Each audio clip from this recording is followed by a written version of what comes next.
केज शहर आणि तालुक्यातील सर्व शाळा, त्यांचे मुख्याध्यापक आणि सर्व शिक्षक वृंदांना आमची विनंती आहे. खूप प्रयत्नानंतर केजचं गतवैभव असलेली आणि जिथं तुम्ही सुद्धा बहुतांशी जण शिकलेला आहात अशी जिल्हा परिषद माध्यमिक शाळा आम्ही सुरू केलेली आहे. यात माजी विद्यार्थ्यांनी खूप मोठा रोल पार पाडलेला आहे. आमची या सर्व शाळा मुख्याध्यापक आणि शिक्षक वृंदांना विनंती आहे की सध्या आमच्याकडं जवळजवळ 60-70 मुलांचं ॲडमिशन झालेलं आहे. हे सर्व प्रवेश पालक आणि मुलांनी आमच्यावर विश्वास ठेवून घेतलेले आहेत. आता ज्या शाळेची विशेषतः संस्था आहेत, या संस्थांची मुलं, विद्यार्थिनी आणि विद्यार्थी आमच्या शाळेत प्रवेश घेतलेला आहे, त्यांना दाखले देण्यासाठी या शाळा टाळाटाळ करू लागलेल्या आहेत. आमची एकच विनंती आहे की एक दिवस तुमच्यासुद्धा शाळा सुरुवात होताना अशाच प्रकारे दारोदार टीसी मागत फिरत होतात. आम्ही तर आणखी दारोदार गेलेलो नाही. आमच्याकडं विश्वासानं या शाळेचं जे गतवैभव होतं त्या विश्वासानं पालक आणि विद्यार्थी मोठ्या संख्येने येऊ लागलेले आहेत. त्यांचे दाखले तुम्ही ताबडतोब देऊन टाका. ज्या शाळा या विद्यार्थ्यांचे दाखले अडवतील, आम्ही विनंती करतो, त्या शाळांच्या विरोधात आम्ही नक्कीच कारवाई करू. हा काही धमकी नाही आहे, जरा समजून घ्या. बरेचसे शिक्षक, मुख्याध्यापक आणि काही ज्या शाळा आहेत त्या या विद्यार्थ्या आणि पालकांची दिशाभूल करण्याचा प्रयत्न करू लागलेले आहेत. कशाला त्या शाळेत प्रवेश घेता, ती काय चालणारी शाळा आहे का, तिथं कुठं शिक्षकच नाहीत, अमुक तमुक. पण लक्षात ठेवा, आम्ही शाळा सुरू झाल्यानंतर दुसऱ्याच दिवशी 4 दर्जेदार शिक्षक या शाळेत आणलेले आहेत आणि संच मान्यता येताच सर्व शिक्षक आता परमनंट होणार आहेत. त्यामुळे दिशाभूल करण्याचा कोणी प्रयत्न करू नये. कोणत्या शाळेत काय चाललेलं आहे, कोणाची गुणवत्ता कुठं कशी आहे, आम्हाला सगळं माहिती आहे. त्यामुळं अशा भानगडी शाळांनी पडू नये. ज्या शाळा आमच्या शाळेत दाखले देण्यासाठी मुलांना रोखतील त्यांचं सगळं भिंग आम्ही उघडं पाडू मग. कारण आम्हाला माहिती आहे कुठं काय चाललंय, ते कुणाची गुणवत्ता कुठं आहे, किती कोण नियमित आहेत, हे सगळं माहिती आहे. कृपया एक गतवैभव असलेली शाळामध्ये काही कारणानं थोडीशी मोडकळीला आली होती, ती आम्ही पुन्हा उभा केलेली आहे. ही करत असताना कुठल्याही शाळेतील मुख्याध्यापकानं, शिक्षकानं आम्हाला त्यांच्या शाळेतून आमच्याकडे येणाऱ्या मुलांचे दाखले अडवण्याचा अजिबात प्रयत्न करू नये, थोडा सुद्धा. जर तसा प्रयत्न केला तर मी सांगितलं, आमच्या शाळेचं काय होईल ते पुन्हा बघू. तुमच्या शाळा कशा चालतात ते आम्हीही बघू मग. कारण आम्हाला सगळे माहिती आहेत. पण आम्ही ठीक आहे, झाकलीमूठ 1.25 लाखाची आम्हाला माहिती आहे. समाजच झोपलेला आहे. त्यामुळं कुठं काय चाललंय, कुणाची गुणवत्ता कशावर आधारित आहे, कोण काय करतंय, कुठं कुठं काय काय कमजोरी आहेत, हे आम्हाला माहिती आहे. म्हणून आमच्या शाळेत येणारे दाखले कोणीही अडवू नयेत, एवढीच आमची अपेक्षा आहे.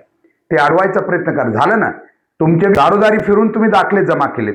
आता जरा तुमच्या शाळेला प्रवेश पर्याय नसल्यामुळे मी म्हणतोय, आम्ही बी एक दिवस दाखवून देऊ की जिल्हा परिषद शाळा आता विद्यार्थी आणि पालकासाठी केजच्या सर्वोत्तम पर्याय राहणार आहे. त्यामुळं काही दिवसानंतर तुमच्याकडं कुणाला येण्याची गरज बी आम्ही पडू देणार नाही. कारण आता या शाळेतील सगळ्या विद्यार्थ्यांना मोफत सगळे क्लासेस आहेत केजचे, तसे तुमचे नाही आहेत. करून दाखवा, तुमच्याकडे देऊ आम्ही ॲडमिशन. आम्ही जिल्हा परिषद शाळेसाठी, जिल्हा परिषद फक्त माध्यमिक शाळा केज यांच्यासाठी 3 वर्ष मोफत सगळं आहे. पुस्तकं, वह्या, पेन, सगळं तुम्ही देऊन दाखवा. तुम्ही तुमच्याकडे देऊ, मुलं 100% देऊ.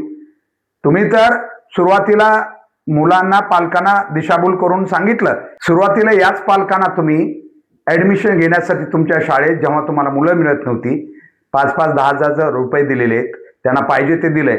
आणि आता तुम्ही काय करायला हे माहिती आहे. जवळजवळ बहुतांशी शाळा, बहुतांशी शब्द वापरतो मी, सगळ्यात नसतील कदाचित, आता पहिलीपासून किमान 5-10 हजार रुपये घेऊन पालकांनी विद्यार्थ्यांची लूट करू लागलेले आहेत.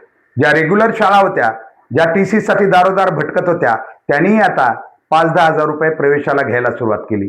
हे सगळं जर आम्ही पोलखोल शासनाकडे केला, तुम्ही कोणत्या आधारे घेतात, किती घेतात, का घेतात, परंतु आम्ही त्याच्यात जाणार नाही. आम्हाला आता फक्त एवढीच विनंती आहे की या विद्यार्थ्यांना, जे गोरगरिबाचे आहेत, जे आपले कुठल्याही आता या बाजारू शाळेच्या या बाजारामध्ये, शिक्षणाच्या बाजारात जे आपले मुलं शिकू शकत नाहीत, त्यांच्यासाठी आम्ही शाळा सुरू करायलो. आणि भविष्यात ही शाळा पुन्हा एकदा केज शहरातील गतवैभव असलेली शाळा आम्ही निर्माण करण्याचा निर्धार केलेला आहे. सगळे माजी विद्यार्थी या शाळेचे त्यांनी हा दृढ निश्चय केलेला आहे. त्यामुळं ही शाळा आता सुरू झालेली आहे, होईल नाही, झालेली आहे.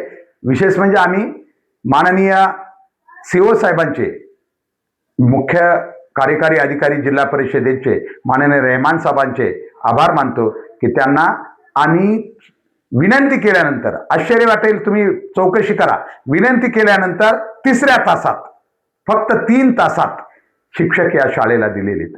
यावरून शासन सुद्धा जिल्हा परिषद शाळेबद्दल चांगले अधिकारी कसे पाठीमागं भक्कमपणे उभा आहे ते आम्हाला आता कळलेलं आहे.